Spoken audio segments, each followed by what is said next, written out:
लजिकको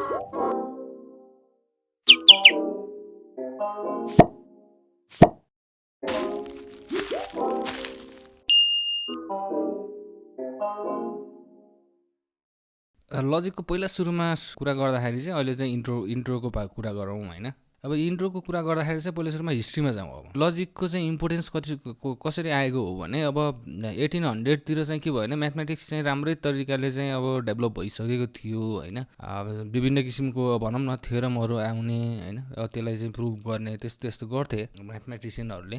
तर पछि चाहिँ अब यो कम्युनिटीले चाहिँ के सोच्यो भनेपछि चाहिँ अब एउटा प्रोग्राम राखेर चाहिँ उनीहरूले चाहिँ के भन्यो भने अलमोस्ट अल अफ म्याथमेटिक्सलाई चाहिँ अब कुनै न कुनै एउटा बिगिनिङ दिनुपर्छ, जहाँबाट चाहिँ जुनसुकै कन्सेप्टलाई पनि डेभलप गर्न सकियोस् भन्ने हिसाबले चाहिँ मिटिङ बस्यो उनीहरू। त्यो मिटिङबाट चाहिँ अब उनीहरूले कन्क्लुजन के निकाल्यो भने अब सेट थ्योरी र लजिकबाट चाहिँ हामीले चाहिँ जुनसुकै लगभग सबै म्याथमेटिक्स क्यान बी बिल्ड भनेर चाहिँ उनीहरूले निकाले कन्क्लुजन हैन। तर आइरोनी अब एउटा विडम्बना चाहिँ के भयो भने अब एउटा फिलोसोफर रसलले चाहिँ एउटा प्याराडक्स प्रपोज गरे।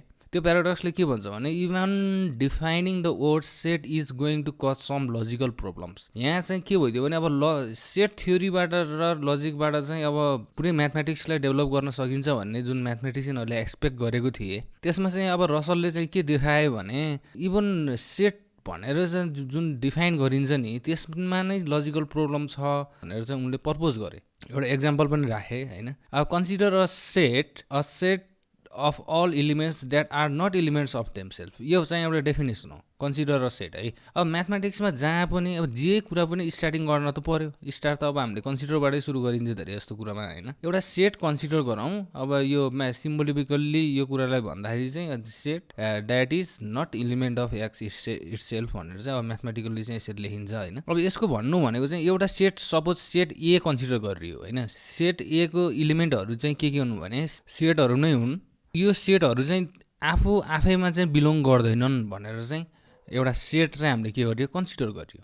भनेपछि x1 set does not belong to set itself भन्न खोजेको यो हो। अब यसमा चाहिँ अब क्वेसनको कुरा के भनेपछि अब ठिक छ हामीले अब सेट एलाई त डिफाइन गरियो, सेटहरूको पनि सेटलाई चाहिँ हामीले ए भनेर मानियो। तर अब डज ए बिलोङ्स टु ए यो हुन्छ कि हुँदैन अब एकचोटि हेरौँ है त। Is set A is element of itself. यदि नो भन्नु भनेको चाहिँ नो भनेको ए डज नट बिलोङ टु ए भयो हैन। एमा चाहिँ बिलोङ गर्दैन भनेपछि बाई डेफिनेसन यो माथिको जुन कन्सिडर गरेको जुन हाम्रो छ त्यो कन्सिडरेसन अनुसार चाहिँ के भयो, ए आफैमा बिलोङ गर्दैन भने ए भनेको चाहिँ के हो यो सेटभित्र पर्छ हैन। ए बिलोङ टु ए। अब यदि ए चाहिँ आफूमा पर्छ भनेर भनियो भनेपछि चाहिँ त्यो भन्नु भनेको चाहिँ ए बिलोङ टु ए हो। अब ए बिलोङ टु ए हो भने यो माथिको जुन कन्सिडरेसन छ यो कन्सिडरेसनमा चाहिँ अब आफूले आफैमा पर्छ भने त्यो सेटभित्र पर्दैन भनेर भनिएको थियो। भनेपछि ए डज नट बिलोङ टु ए भयो। यहाँ डज नट बिलोङ टु भनेपछि चाहिँ बिलोङ टुमा जान्छ हैन। अब बिलोङ टु भयो भने चाहिँ डज नट बिलोङ टुमा जान्छ। यो चाहिँ के भइदियो भने अलिकति अचम्मको कुरा आइदियो कि अब सेटलाई चाहिँ हामीले डिफाइन गरियो तर सेटमा नै अब यो जुन डिफाइन गर्ने तरिका छ यसमा नै अब लजिकल फ्ल देखियो। सिम्पल छ यो खास अब तपाईँहरूको लेभलमा चाहिँ अब भनौँ न तपाईँहरूलाई त्यति एक्जामको लागि चाहिँ इम्पोर्टेन्ट कुरा होइन। तर म्याथमेटिक्स भनेको चाहिँ कस्तो हो भने अब हाम्रो नेपालमा चाहिँ अलिकति दयनीय स्थितिको छ क्या पढाइ। एक्चुअलमा खास हामीलाई चाहिँ कन्सेप्ट पढाउनु पर्ने हो। कन्सेप्ट अब कन्सेप्टको बारेमा चाहिँ हामीले चाहिँ केही पनि मतलबै छैन। हामीले कहिले पनि यसको फिजिकल सिग्निफिकेन्स के हुन्छ म्याथमेटिक्सको, म्याथमेटिक्स किन इम्पोर्टेन्ट छ भनेर कहिले पनि हामीलाई प्रेजेन्ट गरिँदैन। डाइरेक्ट हामीलाई के गरिन्छ भने अब यस्तो डेफिनेसनहरू पनि राम्रोसँग पढाइँदैन। डाइरेक्ट हामीलाई के गरिन्छ भने एक्जामिनेसन पोइन्ट अफ भ्यूबाट चाहिँ क्वेसन कस्तो कस्तो आउँछ त्यसमा चाहिँ फोकस गरेर पढाइन्छ। अनि त्यसपछि चाहिँ अब मार्क्स पनि आउँछ। अब जुन अब म्याथमेटिक्स भनेको चाहिँ कस्तो हो भने पोइन्ट टु पोइन्ट बुझेर जानुपर्ने सब्जेक्ट हो। त्यस्तो सब्जेक्टलाई पनि अब हामीले चाहिँ अब घोकेर नै पास गरिन्छ। यो चाहिँ अलिकति समस्याकै कुरा हो। त्यही भएर अब यो हाम्रो स्कुलले चाहिँ अब यो हाम्रो स्कुलको नामै अब डिजिटल स्कुल अफ कन्सेप्ट छ हैन। हाम्रो फोकस चाहिँ के हुन्छ भने कन्सेप्टमा हुन्छ। पहिलो प्राथमिकता भनेको कन्सेप्ट हो। त्यसपछि चाहिँ हामीले अब तपाईँहरूलाई चाहिँ अब कन्सेप्ट भनेर अब यस्तो कुरा मात्र पढाएर अब तपाईँहरूको लाइफ भनौँ न त्यो सर्टिफिकेटलाई चाहिँ एफेक्ट गर्न चाहिँ गर्दैनौँ।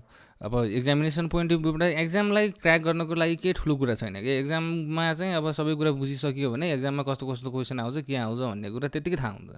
त्यतिकै अब म्याथ भनेको प्रेडिक्टेबल छ क्या नेपालको जुन क्वेसन आउने सिस्टम छ त्यो भनेको एकदम प्रेडिक्टेबल छ है म्याथमा होइन अब जुनसुकै सब्जेक्टमा पनि पास गर्न किनकि कुनै ठुलो कुरा छैन जे होस् अब हाम्रो इच्छा चाहिँ के भने तपाईँहरूलाई बुझाउँ पनि पास पनि गरौँ भन्ने ऊ हो है यो मैले प्याराडक्स राख्नुको कारण चाहिँ के हो भने अब म्याथमेटिक्स भनेको चाहिँ अब ह्युमन बिङले चाहिँ पत्ता लगाएको अब पत्ता लगाएको इन्भेन्सन हो कि डिस्कभरी हो त्यो पनि कन्फ्युजन छ म्याथ भनेको नेचुरल्ली हामीले नेचरमा छ अलरेडी एक्जिस्ट गर्छ र हामीले चाहिँ अब भनौँ न त्यसलाई डिस्कभर गरेको हो कि अथवा मान्छेले नै इन्भेन्ट गरेको हो त्यसमा पनि अब मान्छेहरूको डिफ्रेन्ट सोच छ अनि अर्को कुरा फेरि तर यसलाई एप्लाई गरेर चाहिँ अब एकदम ब्युटिफुल कुरा छ कि एकदम स्ट्यान्डर्ड छ यसमा चाहिँ एकदम डिसिप्लिन छ यो म्याथमेटिक्सबाट आएको कुराहरू चाहिँ हामीले के भनिन्छ भने पुरा सत्य हुन्छ भनेर भनिन्छ यो एउटा पर्फेक्ट कुरा हो यो कारणले गर्दाखेरि चाहिँ अब भनौँ न हाम्रो अहिले चाहिँ हामी डिआइजिआइटिएल डिजिटल